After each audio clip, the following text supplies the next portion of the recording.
Dunbenholden now moves to 6 points, and that brings them into 6th position, just ahead of Arnett Gardens, who also have 6 points, but they have superior goal difference, superior goal difference does Dunbenholden have. Goal difference of 0 to Arnett Gardens -1. So they move into the top 6 for the first time this season. Here's Jason Wright for Molynes. Wilson tries to get Rigg. Can he spark? Has been rather absent. Can't get it across. And that really sums up the Molynes attack. Here's an opportunity to build on. Frankson. Unwilling to shoot. Gets it back. Again unwilling to shoot. And he goes all the way back to Dimitri Edwards. And with that, you reckon the final whistle will come at any moment now. Dane Murray gets it to Devon Davis. Doesn't get the call. Play on, says the referee. Here's Stephen Barnett trying to turn away from Tyreek Wilson. Ends up giving it away.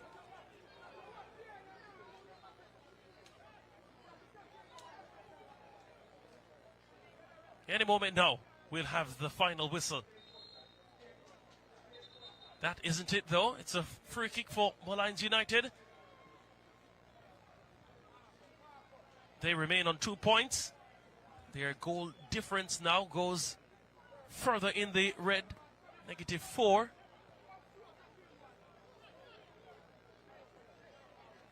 Dunbenholden, as mentioned earlier, moved to 6 in the table, just ahead of Arnett Gardens in 7th. Top of the standings is Montego United.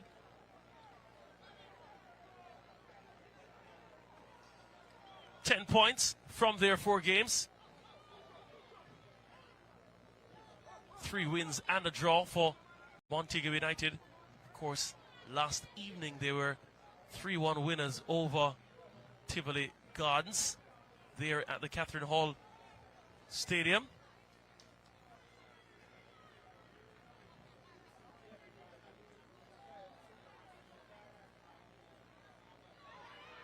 Time just ticking away.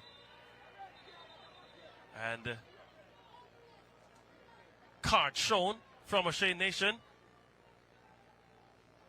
Cynical challenge that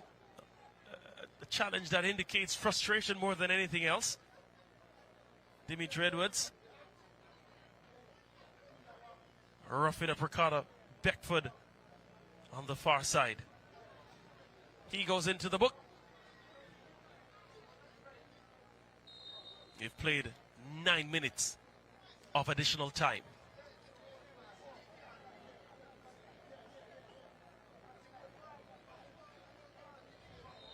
That's it, says O'Shea Nation. That's the end of this matchup. Molynes versus Dunbenholden. The latter with 2 goals, 1 in either half. And with that, they now move up the standings 6 points from their 4 games.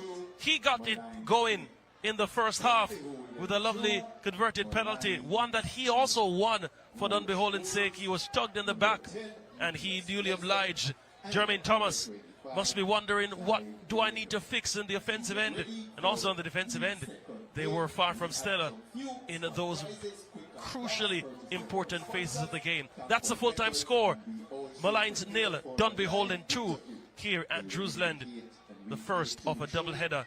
Beautiful shot of the Drewsland Mini Stadium here, the home of Waterhouse. They come up in a short while. Their matchup against Harbourview, that should be special. But we have the full-time highlights in a short while.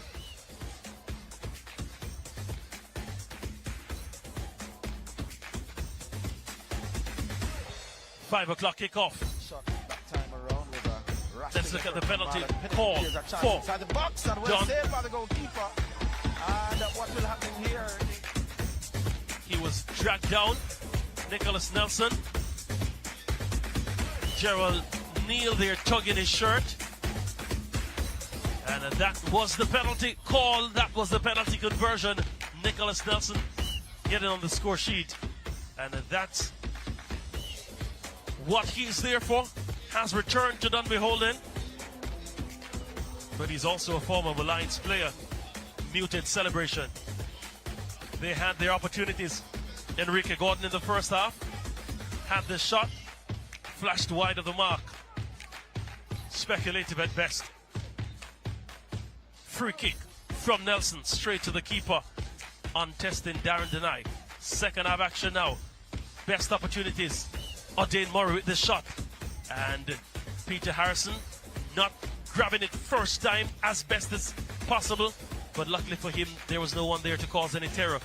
Glorious opportunity this for Nicholas Nelson. Darren Denai was quick off his line to frustrate him. Ball one high up the pitch. Played back in the area. That shot needed a save. That was expertly done, you know. Expertly done.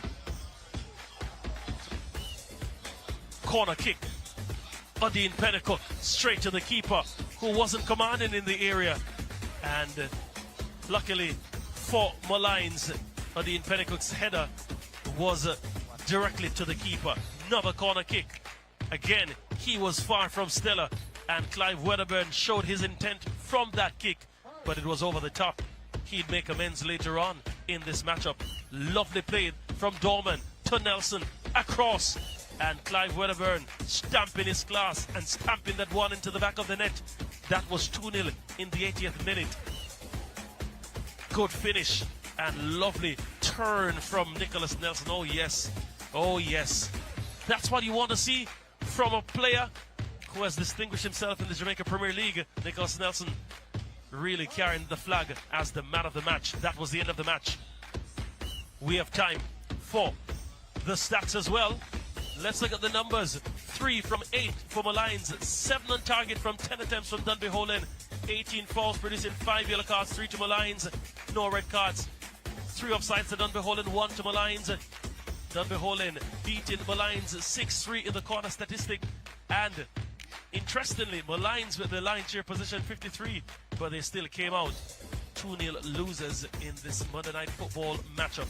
We go down to the field. Orville Higgins has the losing coach, Jermaine Thomas. Coach's interview, coach. It was not the kind of results that you would have liked. What you thought went wrong? I thought we never started well. I thought we turned over a lot, and we gave back the ball. When we got possession, we turned it over in a quick succession, and that never allowed any combination plays, and it really affected the way we wanted to play. Right, the game ended 2-0. We saw you making 3 changes at the start of the second half. What was the thinking behind that? Some persons just weren't pulling their weight, and if you're not pulling your weight, then we're not going to keep you on the pitch. 45 minutes, you have to be doing better. And persons, I think, were very, very wasteful. As a result of that, we wanted others on the pitch to see what they could have had. And I think we got some more impetus going forward based on the changes. You saw it as well. We started combining a little bit more. And I think we came even a bit close to converting, but that's the nature of the game. You don't do well, opportunity wasted, not keeping possession, then you're going to be in trouble. Jermaine Thomas, one last question for you. Your goal scoring hasn't been happening. This game, you didn't get to go on the goal scoring sheet once again. What will you have to do differently next game?